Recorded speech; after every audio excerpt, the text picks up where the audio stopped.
This is Future Sense Now, where we explore the landscape and byways of our shared futures.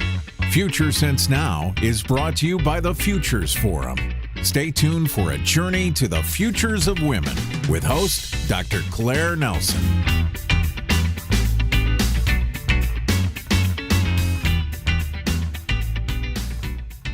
Greetings and welcome to Future Sense Now, an online e-magazine of the Futures Forum. It is March 2019 and we're celebrating Women's History Month with an exploration into the future history of women 2030 and beyond. And why 2030? Well, UN Sustainable Development Goal 5 speaks specifically to the development and inclusion of women. And in a recent trend report, Providential's Prospectus on what women futurists are watching, in 2018, the women futurists were watching the increasing trend of women seeking elected leadership, starting their organizations, enterprises increasing. And guess what? A lot of that is happening. So what else might we expect of the future history of women, 2019, but for way beyond, 2030, 2040? In this segment, I speak with Ayelet Barron, who envisions a world of opportunity where people and the planet matter, and business plays a greater role in society value.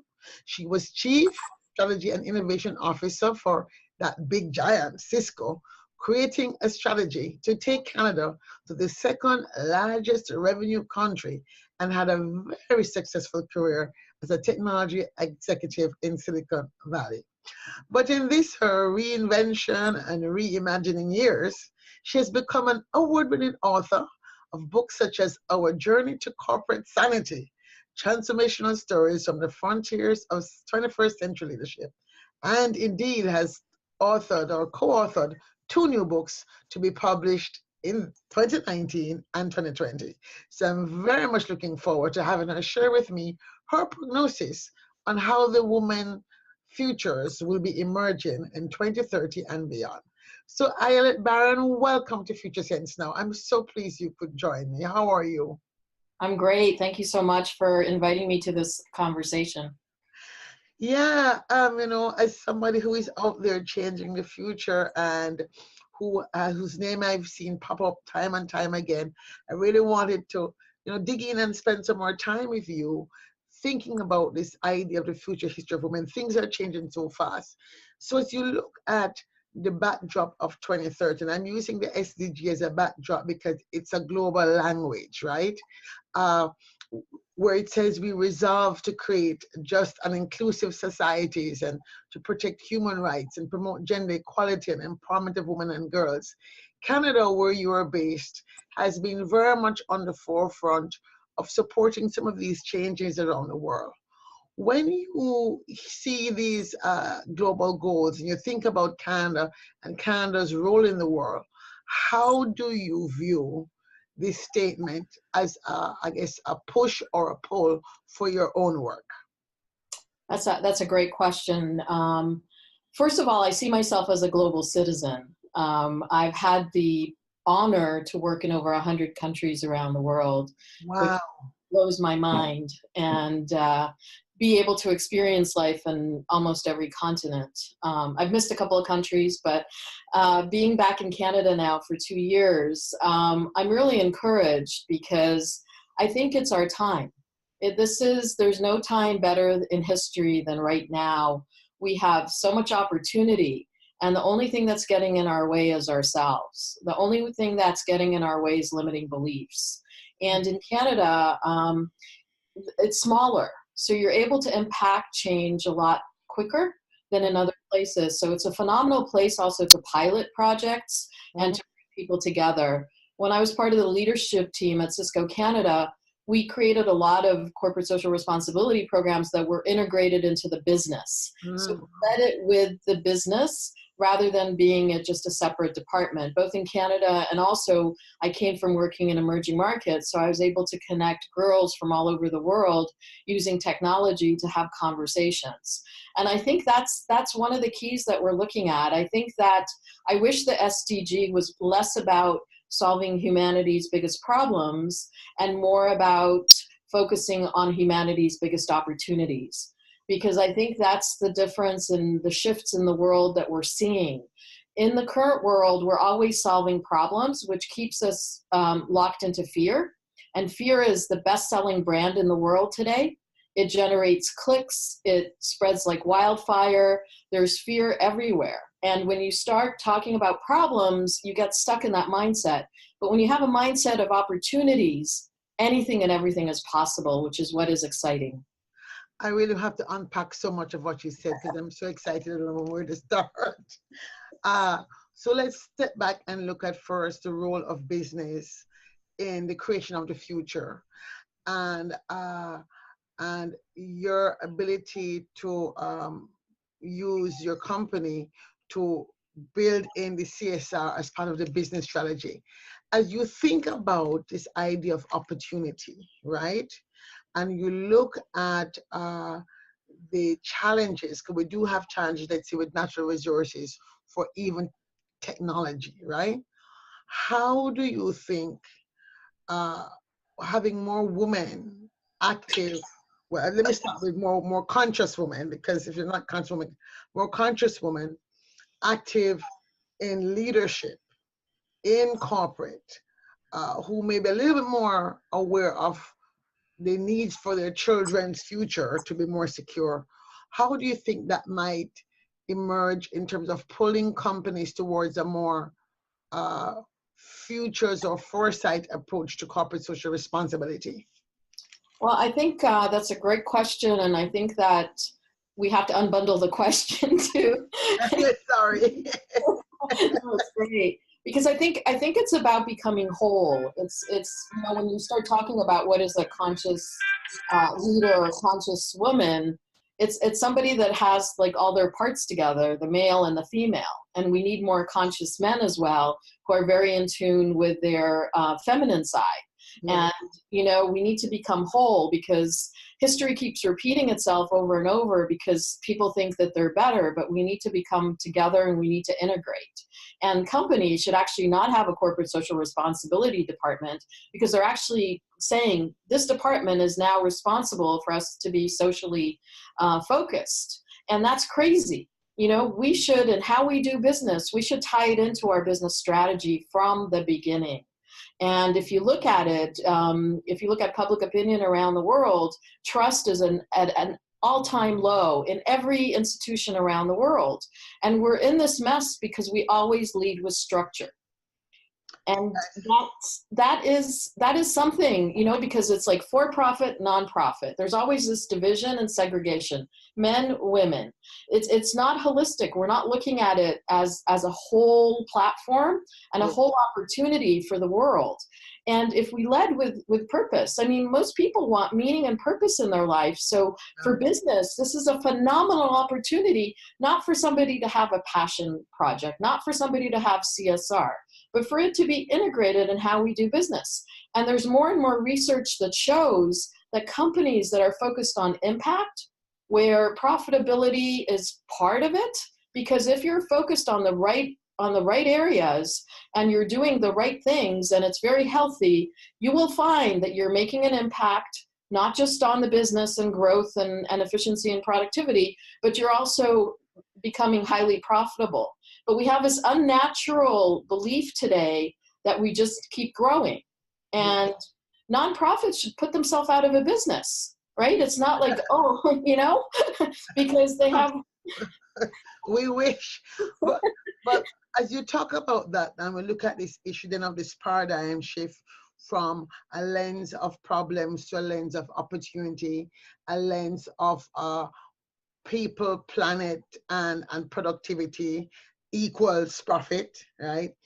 How do you think the transformational leadership might emerge with the women that are now beginning to occupy more spaces of power? I think the skills that are going to be really important in this century are ones that women hold a lot, especially, and men that are more hold as well. But the women are the ones having the conversation, the dialogue. They're not pretending. Like we've been like seduced by fake news. But we have a fake world to a large degree because people will go into meetings and smile at each other, and then they will go out and nothing will get done. And so we need the women that come in and put the issues on the table, or as we say in Canada, put the moose on the table. Yeah. Or the elephant in the room. Wherever you are in the world, there's an animal, a support animal, to help us through this. But we need the people to have the dialogue, to bring the connection. We don't need to network. We need to build community. The biggest currencies in the 21st century for all of us are trust, relationships, and community. And trust right now is very broken. People don't even trust themselves. They're warring with themselves. And so we need the female leaders who are able to be whole and are very purposeful to come in and bring people together. I mean, it's insane what's going on. Marketing will go out and do its own team building, and then sales will do its own team building, and then finance will do. And then everybody sits around the table and they don't know how to collaborate. They don't know how to communicate. They forgot their purpose. So let me step back and look from where we are out at the future.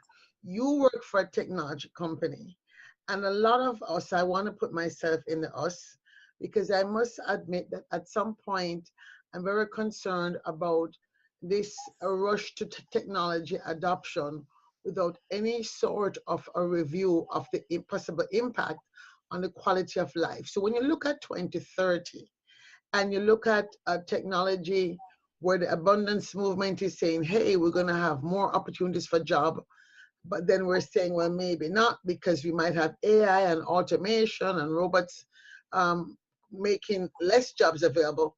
How do you see women benefiting from technology adoption, the rate of technology adoption in this Industry 4.0 world?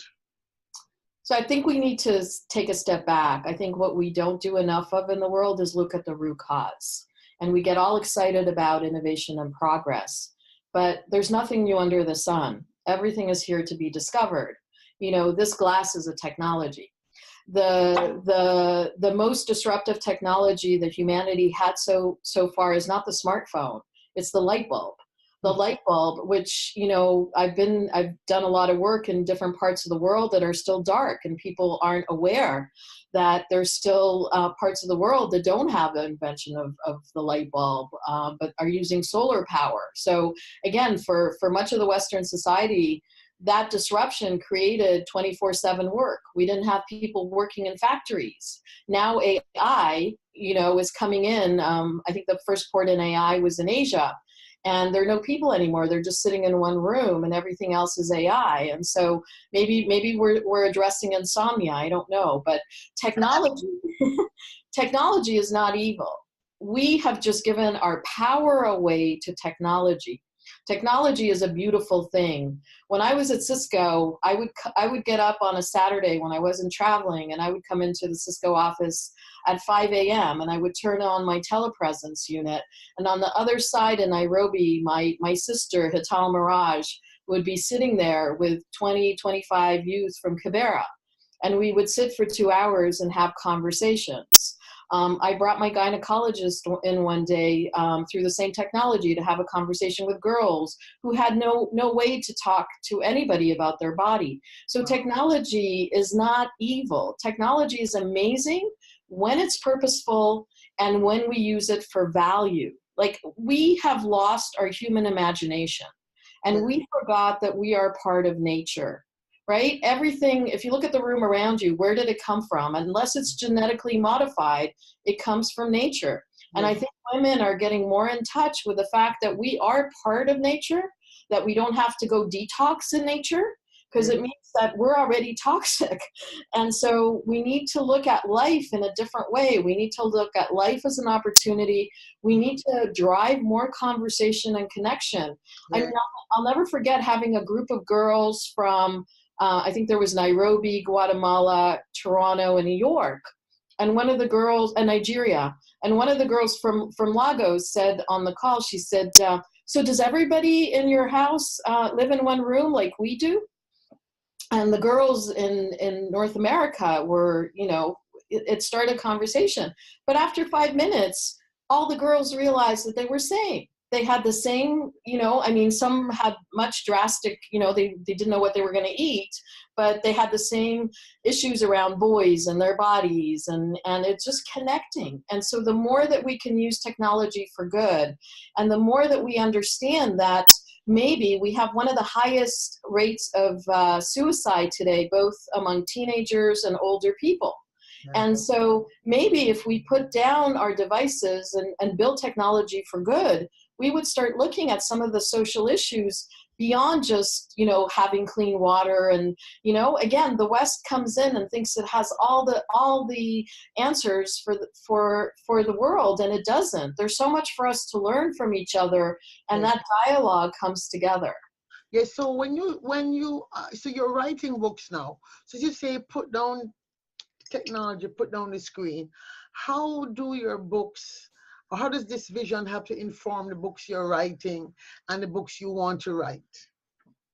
Well, again, it's all here. When I was a graduate student, I'd spend hours with cards in the library, and now it's like one search and I could connect to another human being and ask them to have a conversation. It's the technology gives us the access that we didn't have before to other humans. No, what I meant is, because you say putting down the screen, and I understand that, because here it is, I'm talking to you, I've spoken to people in New Zealand, I feel like they're my friends.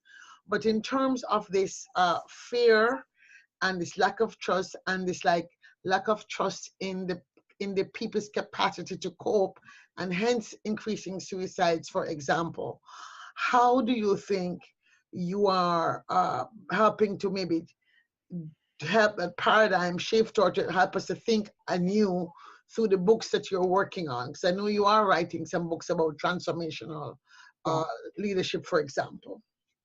Well, I think it's being a leader of your own life. And it doesn't matter how old you are. It's not waiting for someone else to lead. It's funny because people will say to me, well, somebody else, like we have a culture now, especially in North America, of blaming. We blame the other. And it's like, it's us. Like, who is it that can make any change happen? Who created the stock market? God didn't create the stock market. It was the human beings. God didn't create business. We created business. And now if we come together in a healthier way, and also women need to rise. Women need to find their voice. We have bold and beautiful voices, and we've been giving away our power. And so my first book was really about business for good.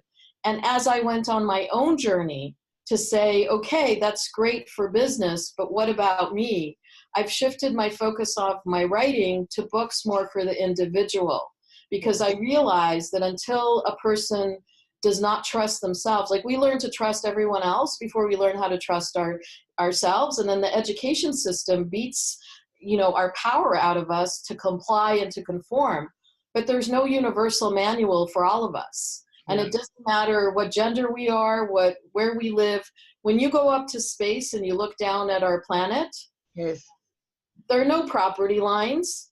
Yeah. There are no countries, right? And so we create these divisions, and we are forced to consume beliefs, people, food, products that aren't healthy for us. So what I'm looking at right now is, how do we have a healthy life? Yeah, but when we think about the future again, to go back, because we're trying to say, given what's happening now, given the choices that many governments are making now, we may not really be around to have a healthy 2030. In fact, young people, I think some children had a protest a couple of days ago, a climate protest, saying that they're tired of us talking about hope. They want us to be in panic. And so I really started to unpack what that might look like if we had a culture right now of pragmatic panic to make change. So you're thinking about women in 2030 and the scenarios, and looking at some of the backlash you're seeing, some of the denying of this systemic lack of opportunity, where everybody's saying each of us have the power, yes, but in fact the system sometimes is stacked against some women. How do you think we can ensure that technology that's available now is not used to basically put women back in their place based on the fact that there's some people who are feeling that the fear, some men in a way who are feeling the fear of women's rising power and visibility? Well, I think there are three things. The first thing is we got to step away from the fear and the panic, because the fear and the panic does not allow us to look at the root cause. The second area is to say, what can I do about the system?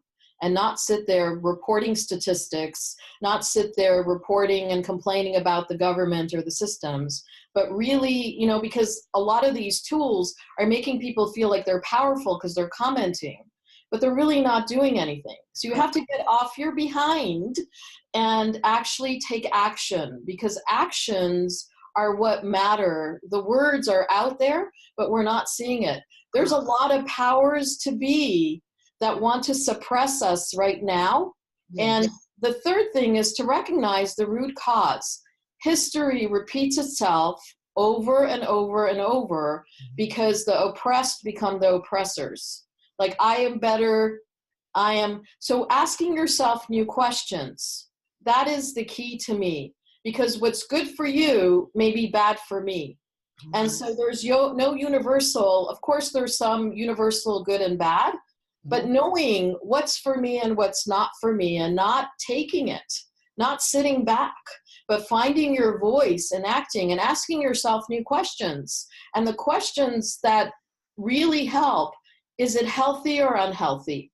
Is this belief that I'm putting in my mind, is it healthy? Is this person that I'm putting in my heart? Is the food or the stuff I'm putting on my body, is it healthy or unhealthy? And what am I nourishing my soul with? And you could put that lens on technology as well. What is healthy and unhealthy? If I'm spending all the time pretending and posting all these wonderful pictures, working in Africa and Latin America and Asia, I've learned not to post food on my social media, because it's so arrogant to be able to go to all these fancy places. So you have an accountability to make the world healthier, not better. People tell me about, I don't want to save the world.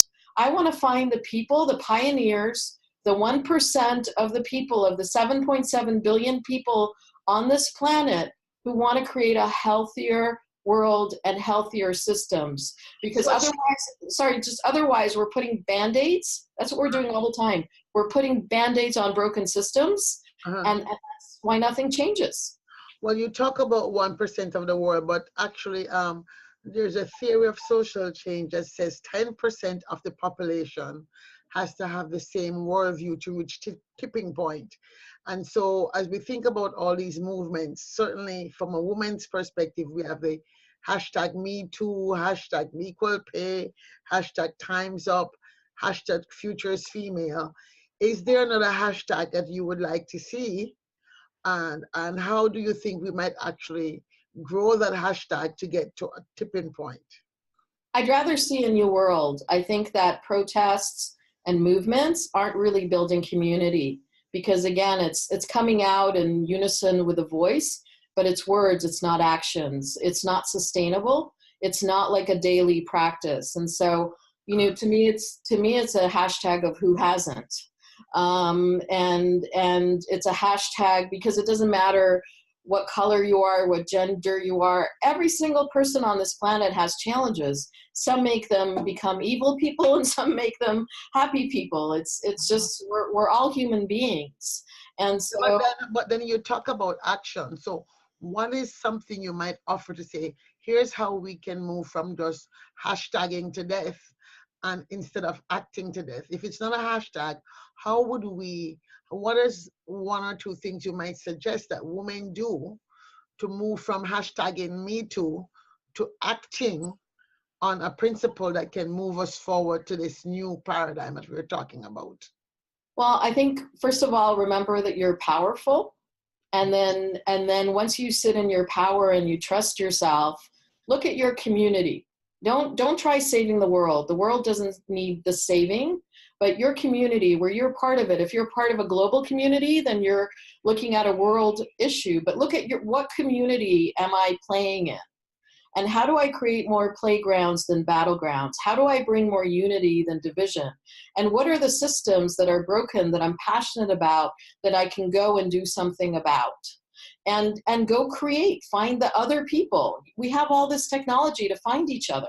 Find other people who care about what you care about.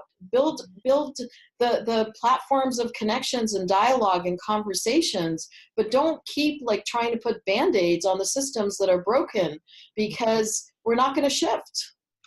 As you talk about find something you're passionate about, if you had to pick one global challenge that you're passionate about as a focal point for organizing in your own community, which one would you pick and why?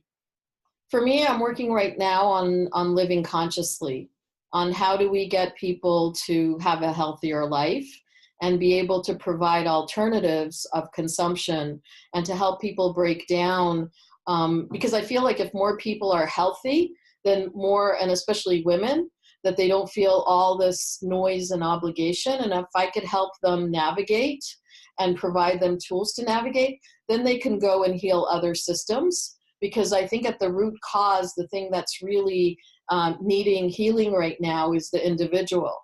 And so when you say health, just to make sure I understand, when you say health, you mean physical health, mental health? Holistic health. Again, what does that mean? To me, it's what beliefs are you putting in your mind? Do you have a healthy mind?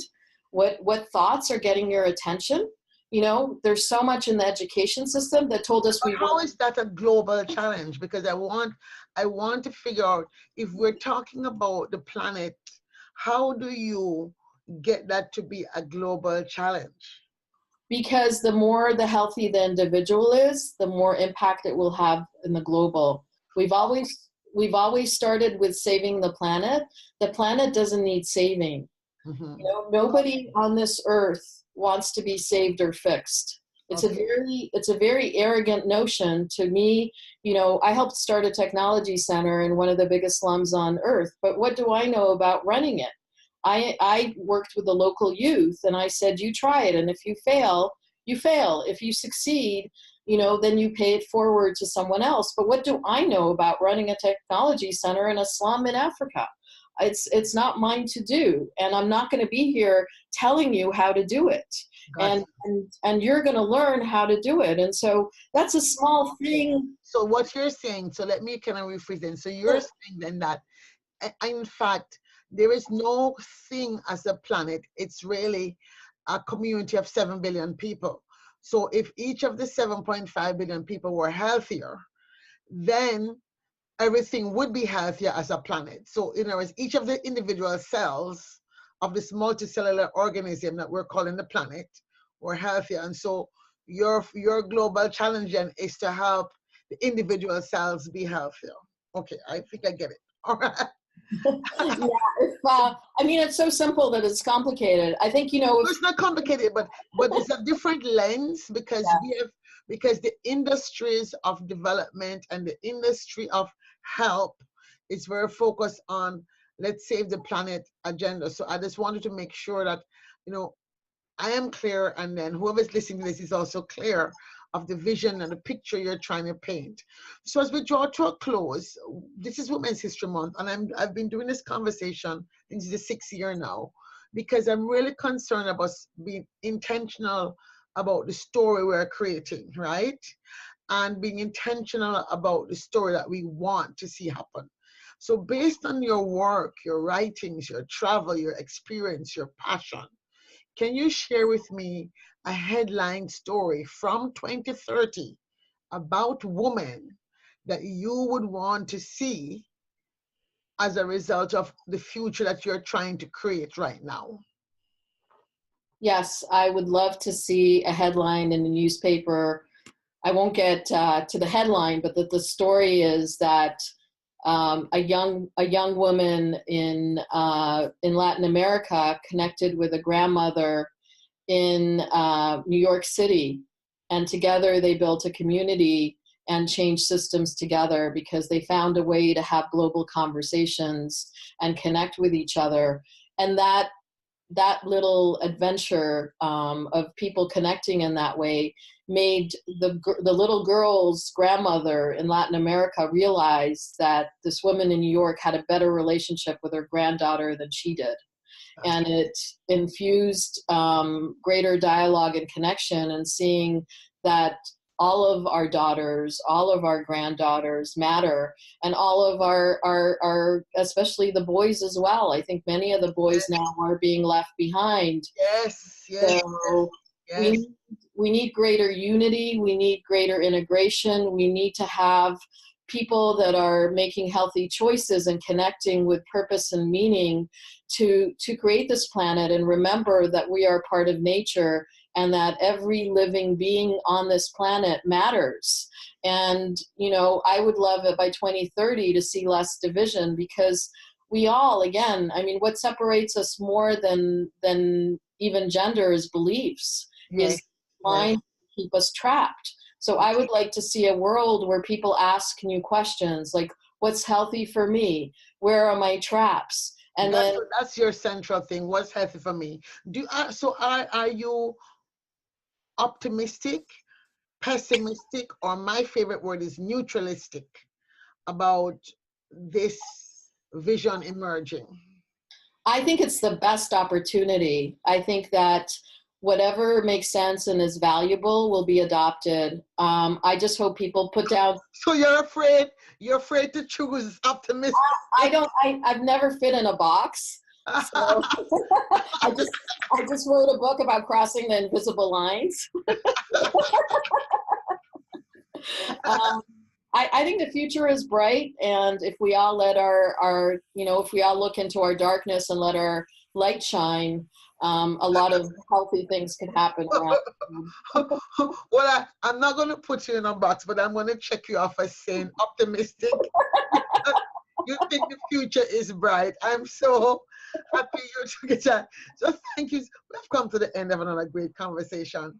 Ayelet Barron, thank you so much for taking the time to explore your thinking about the futures of women, the futures of the planet, futures of our human family. Thank you so much. Thank you so much for having me, and I hope that everyone who experiences you shines a light on the world together. Thank you again. So folks, that's it. Thank you for joining us on Future Sense Now, where we explore salient ideas for sustainable futures. We have come to the end of another great conversation, but the story continues being written by all of us. So as you heard it, creating the future we want is our shared responsibility. It is better for us to act as the parent of our future than the child of our past. So seize the day, and as we say in Jamaica, walk good and safe journeys. You have been listening to Future Sense Now with Dr. Claire Nelson, brought to you by the Futures Forum. For more, please visit www.thefuturesforum.org. Thank you for listening. Spread the word. Share the future.